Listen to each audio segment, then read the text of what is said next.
So what does a philanthropic revolution look like to you? So the book is, that's what the book's all about. Like, paint me a picture when 5, 20, 50 years from now, the revolution has taken place, and what's the world look like? So I'll give you one piece. It's an image that I have that I've started to share with people. Is you'll see in the book, I talk about that. I sometimes think that, often think that fundraisers think the donors are stupid, and maybe it's because they've done things that are not, where they're not listening, or they're yelling, or they're doing all sorts of things, and that's really unfortunate. And like you said, I think a lot of these people are the opposite of stupid, even if whether you've inherited the money or not, but you've got some idea of how to handle money. And so I think that's unfortunate. But more often now, I think that fundraisers want donors to be piggy banks. And the reason I say that is they'd rather we don't talk back. So I want them to be, they want us to be an inanimate object that's filled with money, and they can just hit it the right way and it'll open up and all the money will come out and they'll take the money and run. Oh my God. In my perfect world, donors won't think either of those things anymore. It won't even cross their mind that that's because when people say we have a relationship with a donor, if that becomes an authentic relationship, then the piggy bank, it doesn't mean anything. It's not part of the story. And the being stupid isn't part of the story, because you have a real relationship and you think, oh my God, how arcane are those ideas? That's where I would like the world to be. Yeah. Oh, I like that. I like that a lot. So how do you manage that world with the number of donors that a fundraiser has got to manage? So you talked about this in the book. It's a well-known stat. Unfortunately, turnover is a huge problem. One of the biggest problems that nonprofits face, the sector faces. So 16 to 18 months is the average tenure of a fundraiser at a nonprofit. And obviously you can't really maintain relationships that way. We all know that. So let's throw that out. But let's imagine that there's a rock star nonprofit organization that has continuity of the leadership and relationship managers.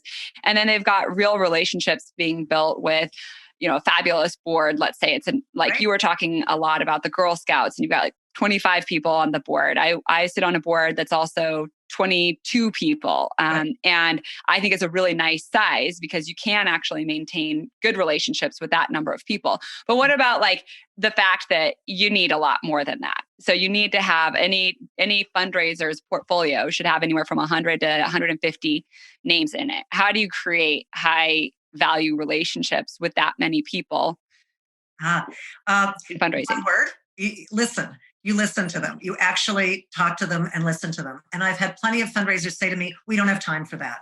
And my answer back to them is, you've got to make time for that. Because just the throwing stuff at the donor and not listening to what the donor is about is not going to work. And that's one of the reasons why it's such an unpleasant experience for a donor, because they have somebody who, in many cases, I've had people sit down with me after meetings that have been scheduled weeks in advance, and they say, so how did you make your money, or how did you start donating anyway? I'm like, you haven't done any homework at all. You have no idea who I am. And then they'll just talk to me about how lovely my jacket is. And that's like, what is that? So they say, do you really think that I was going to give you money because of that? That's just crazy. So I think that and donors are different. And just because we are human, we are not cookie cutter. And just like you and just like fundraisers, they're not all the same. And so this idea of the not listening, of just saying, I want you to shut up, listen to my stuff, and give me the money, and I'm going to go away. And that has to go. But because of that, as you know, 60% of first-time donors don't give again to the same organization. Yeah. Every year, nonprofits have to create 60% more people just to basically, tread water. And that's crazy. So why, in all of these years of doing it this way, it's been done this way for 100 years, why nobody has said, this is a significant problem. We can't just say, let's raise more money. We have to say, why is that happening? And if they look at that, they will realize it's because you're not treating the people like humans and you're not listening to them. So my answer is, listen to them, find out who they are, why do they donate? And, is this a fit for them or not? And if it's not a fit, it's okay to say, got it. Why don't I refer you to another organization that might be more of a fit? I've got some other friends in fundraising. Mm-hmm. That, as far as I know, I've only heard one instance where that was actually done, but all of a sudden you get all this credibility and the person on the other side of the table says, wow, you were honest with me. You actually wanted to help me. I was important to you as a human being. It wasn't just as a cash register or as an ATM. And so once we start thinking of the donors as people, and how would you like to be spoken to? And think about that, all of a sudden things will start getting better. Yeah, I've seen that work really well during COVID times where if nonprofits are like, we're an arts organization, or, I'm working with a preschool. We're a preschool. We are not, we're not frontline health providers. We're not alleviating the economic crisis or addressing COVID directly. We can't even ask for money at this point. And I'm like, no. You still need to keep the integrity of your mission. But if a donor says, my number one and only priority for the next X number of months is the emergency response, then have your list of favorite emergency nonprofits and guide them that way. They will then feel like they are thinking about the long term. They care about the community at large. They're strategic. They're partnering with other nonprofits. I mean, how awesome is it when you see nonprofit partnership? That never happens either. Like this silo, zero sum like mentality, it's just like for the birds. It's not working. Yeah, I totally agree with you. And especially new donors. There's a lot of new donors that have grown up because of COVID. Yeah. And they don't know those rules that people, they're just going to think you're crazy that you're saying, I don't, I'll say to people, to a new organization I'm talking to, who's your competition? Who else does what you do? Yeah. 95% of the time, the answer I get is one of the following. Either we have no competition, which you're in the Bay Area, that would never fly with a business presentation ever. Right. And the second is, I don't know.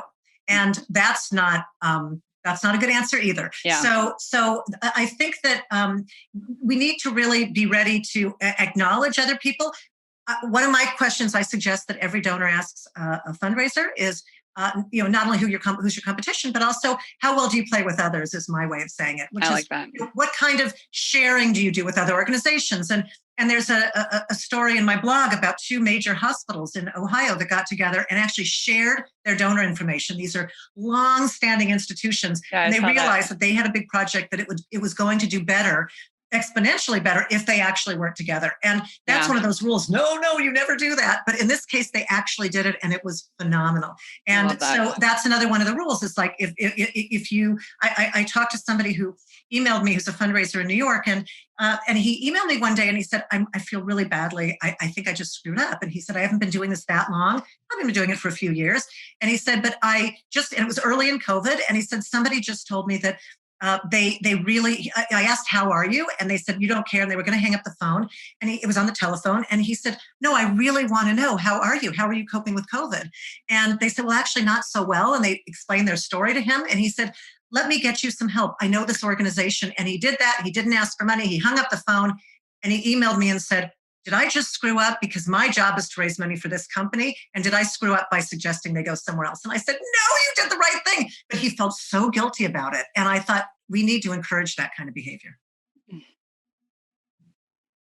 Oh, man. I love that. I love that kind of behavior. Because like, if we really think about why does anybody work for a nonprofit? It's a terrible business.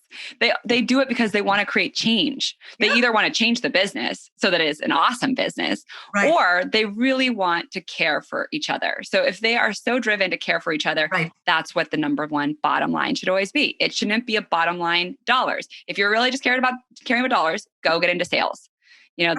That's more transactional. That's more numbers and figures. If you are caring about human beings or animals or the environment or whatever it is, focus on that at the center, and the whole dynamic will change. And I think that's important for leadership to hear too, and you mentioned it in your book as well, like we cannot have these strict goals and KPIs for fundraisers, especially right out of the gate, that are focused on dollars as opposed to contact points or relationships or and immediate dollars. We want the money now. Go get the money now. That's right.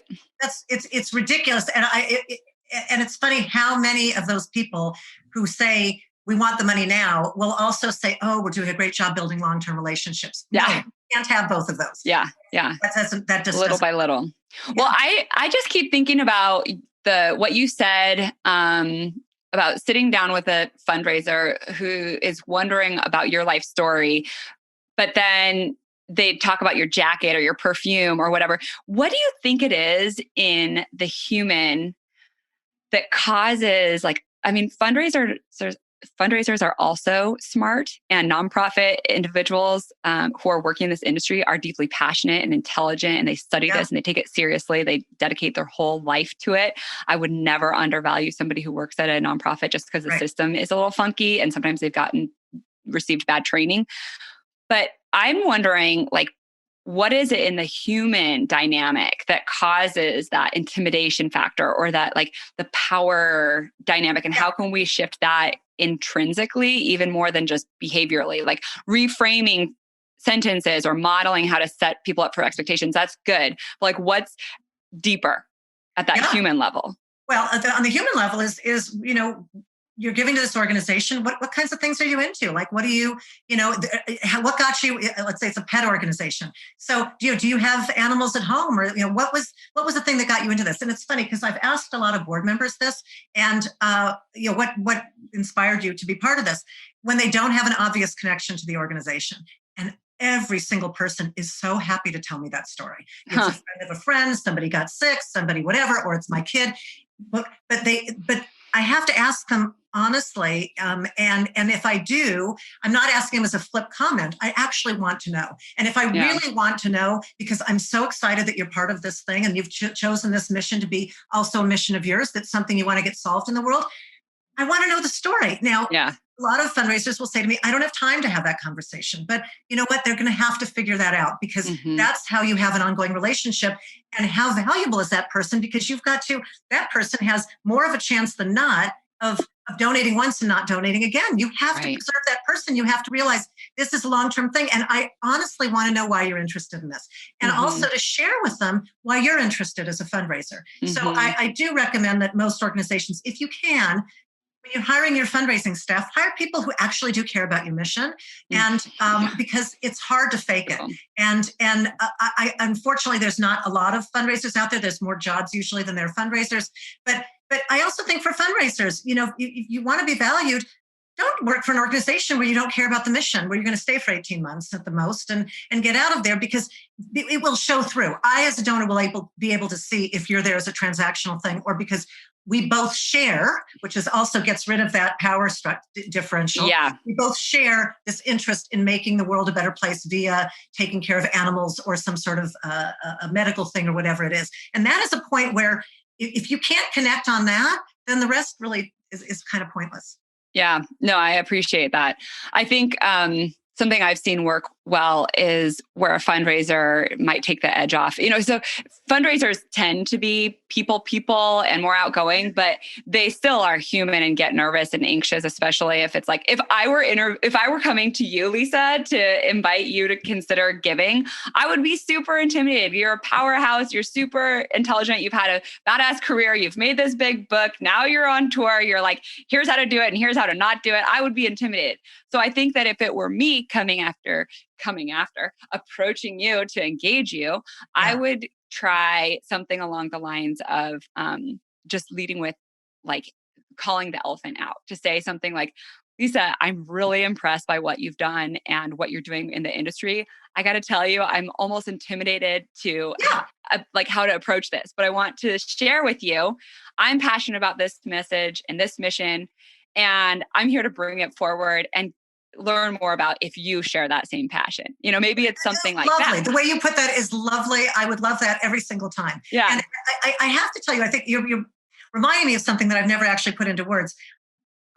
I like meeting people. I'm a social person, obviously. And I like to actually know about them. I honestly am interested in them. So I think, without kind of unwittingly, I've been breaking the ice for them because they are nervous. And so I'll say, well, how'd you get into this? And what things are you involved in? And do you like it? And is it, just things that aren't, I don't say, how much money have you raised? I just like, this is a difficult world to be in. So why did you choose to be part of that? And that is really, and if they answer me honestly, well, I really never expected to do it, but I lost my last job and this looks kind of mildly interesting.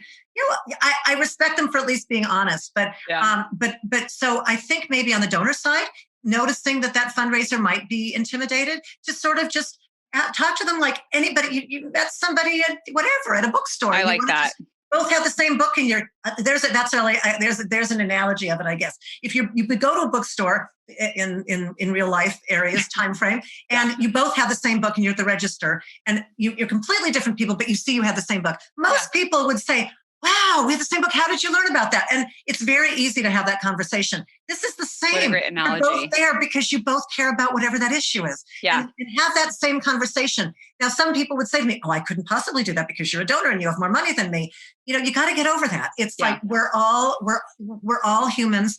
I happen to have more money at the moment than you do. That doesn't really mean anything. It means that I have, some resources that I can give something with an extra zero, but your $20 a month is just as important as that. And of course, I don't give that much help to the fundraisers because they should know some of that, but we are sharing in something. And that's any kind of friendship or relationship is based on some sort of a commonality. And the commonality is you're both interested in what this mission is. So when I talk to a fundraiser who clearly is going from place to place every 18 months and doesn't care about the mission, it's kind of a non-starter. Yeah, right. Yeah, I love that. Oh, that's great. Thanks for framing that. With this latest valuable episode, we'd love to thank you for joining us on the Creating Community for Good podcast. If you found today's show valuable, simply visit our website, creatingcommunityforgood.com, to leave a review as well as to get access to additional resources and relevant links from this show. Stay tuned for more episodes.